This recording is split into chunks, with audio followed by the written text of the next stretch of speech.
There are a couple things that I want to tell you, and I also have some sorting to do for an upcoming convention that I'm going to, so I'm gonna do those two things together today.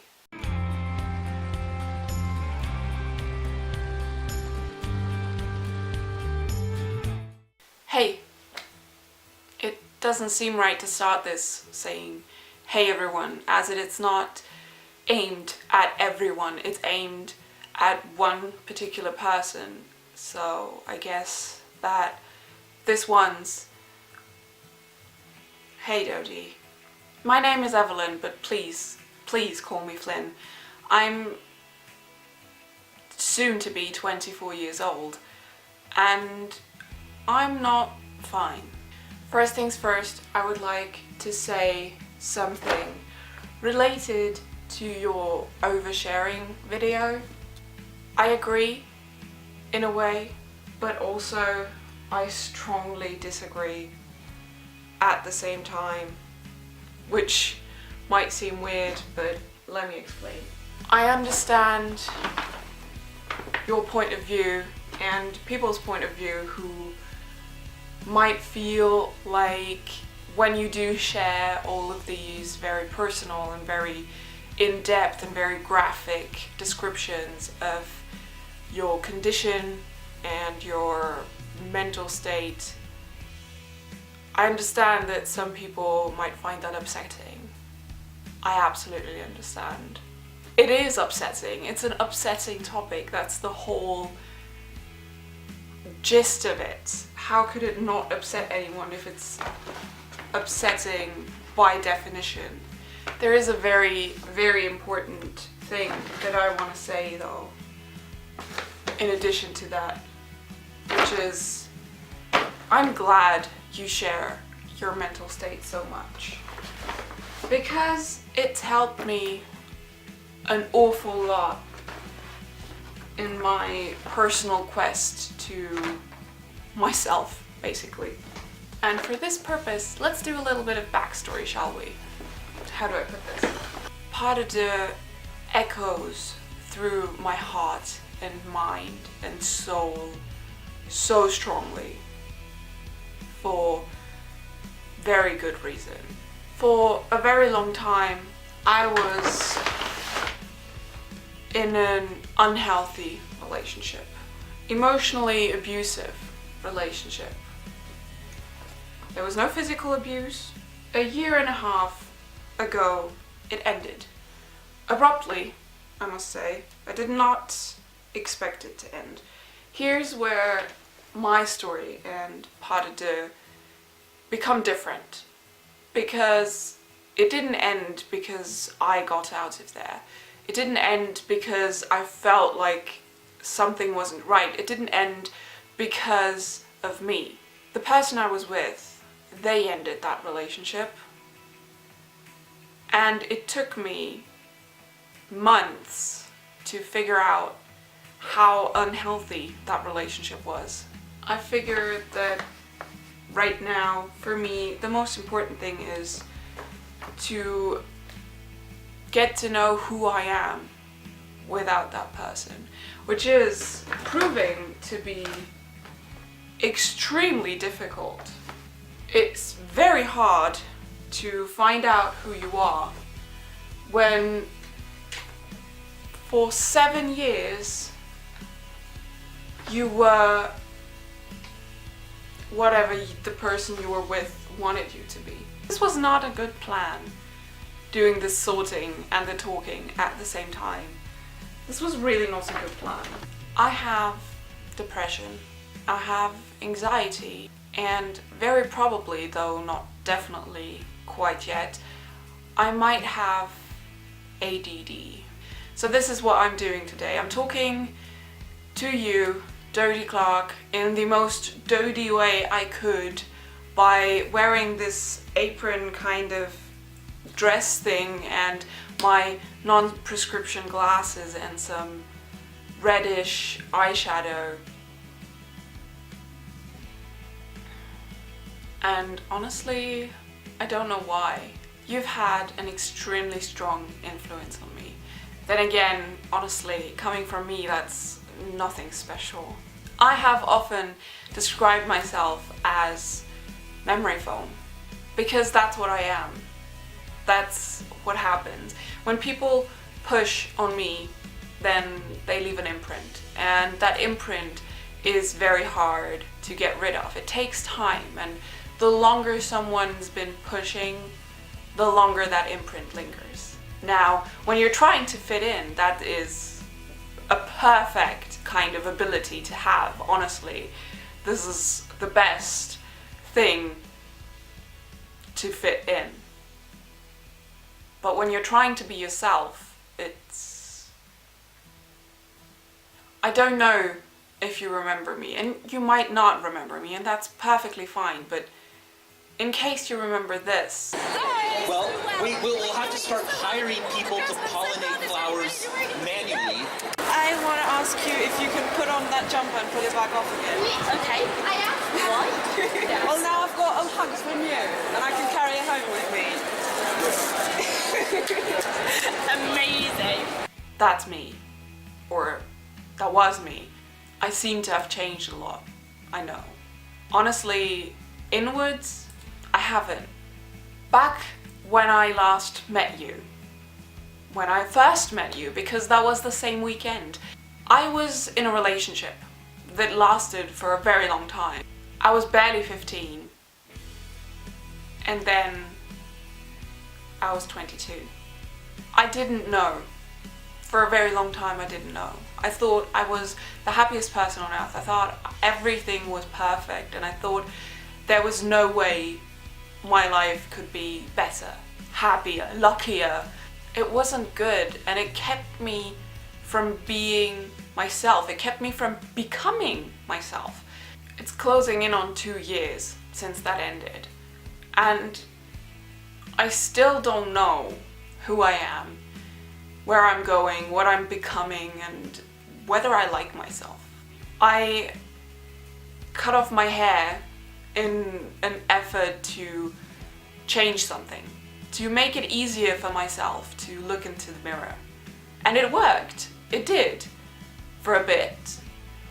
And don't get me wrong, I still love having short hair, but at some point I started seeing the person again instead of the cool haircut. And then I got glasses, which again was influenced by you. Memory foam. Now, these are non-prescription glasses, and I have 3 pairs, but I actually do need glasses. I've been wearing glasses since I was 7 years old, and I have very bad eyesight, but also I can't see in 3D unless I'm wearing contact lenses, which I am right now, because I wasn't going to give up the gift of 3D. Now the thing is that I don't like my face without glasses. And seeing you wearing fake glasses, essentially, made me realize that that was an okay thing to do. So now I have glasses again, and they don't do anything except they're in front of my face. And I look into the mirror and I feel a lot better about myself. A lot of things are happening like that. I got a piercing and another one. All these things are just outward changes. While they're important to me, because when I walk past a reflective surface and look at it, see myself, I don't want to feel disgust. I don't want to feel ashamed. Thanks to you, I know that it's okay to do whatever I need to feel comfortable in this shell. I know that there's nothing wrong with a little bit of paint. I know that I don't need to be perfect. And by perfect, I don't mean the perfect human being that everyone would find gorgeous. I just mean enough for myself. So long as I keep trying to go there, I can be satisfied with who I am. When you posted that video about oversharing, I realized that, firstly, I realized how much you were sharing, because to me that was just normal. That was what I expected from you. It was what I'd learned, and it was comforting. So when you decided you were going to stop, I got scared for a moment. Now, I'm not trying to guilt you into starting again, not at all. When you shared all of these graphic events in your life, to me it was a reminder that I'm not alone.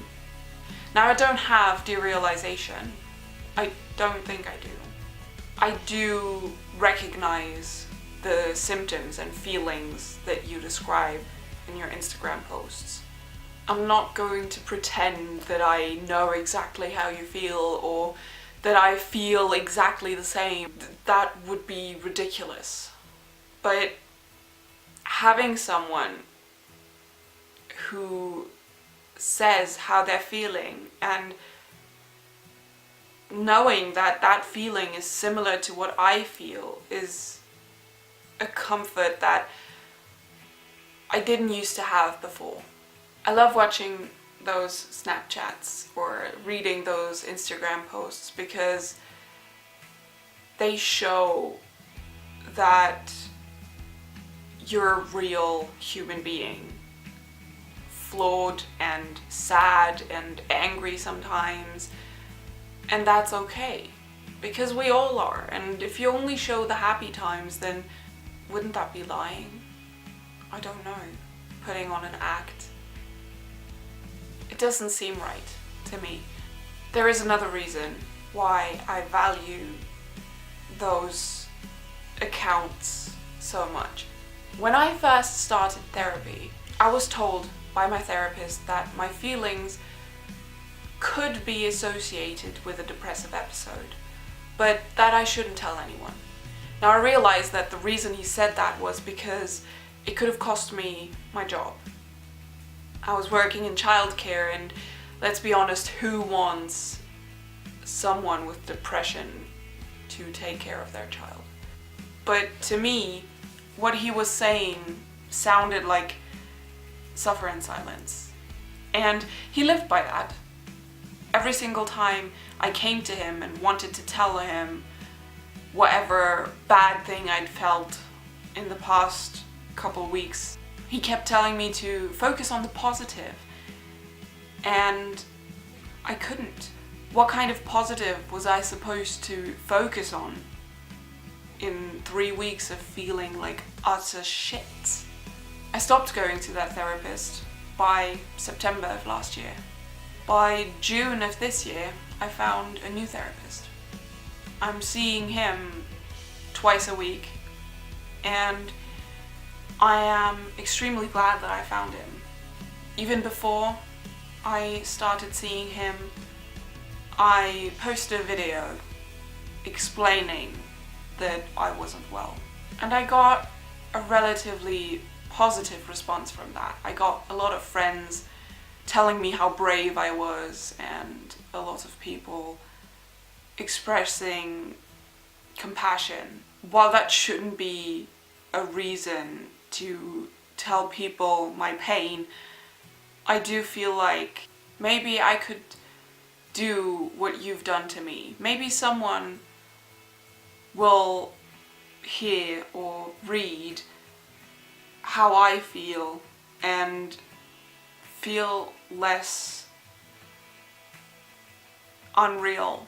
I started therapy in the first place because of you, because from your accounts and your descriptions and your stories, I realized that being depressed isn't something that's my fault, and it's nothing that I can just brush off. I can't just choose happy. That's not how it works, and it's perfectly okay to ask for help. Now, I'm extremely lucky that I live in Germany because health insurance system in Germany is amazing. I go to therapy twice a week for an hour each and I pay nothing. I feel like this is a very depressing video, and quite honestly, maybe it has to be. I don't know. I'm not in a good enough place emotionally and mentally at the moment to make a happy video. Maybe I will make a second one on a day that I feel good. My best friend and I, we share everything. The good and the bad, the worse and the worst. We have an understanding of each other that I haven't known anywhere else. I'd invited her to come over for my birthday and it didn't work out, and I was relieved. And I told her that. I told her that I was relieved that she couldn't come because I was feeling like shit, and I know that she wouldn't have minded, but I also know that I would have been full of regret if I had had her here to spend a full weekend with and just spent it feeling miserable. And she understood that I didn't mean that I didn't want to share my bad times with her, but that more than sharing that, I wanted to share the good times, make good memories. That's why I like it when you say all the bad things that you're feeling, because it's like when I talk to Taylor or when she talks to me, it's that understanding, it's that immediate connection of this is someone who knows.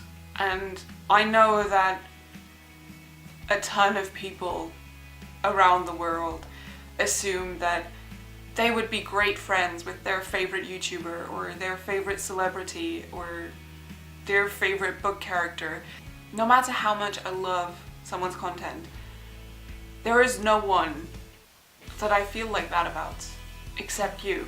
When I watch those snaps and read those Instagram posts and see those videos, listen to those lyrics, I don't know if I'd be a good friend to you, but I feel like you could be a great friend, just like Taylor is to me.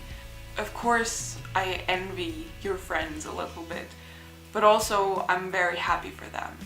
I know that you think that you're not the greatest friend because you've said so. You've said that you forget things and you're not reliable in certain ways, and I understand that. I can't do that either.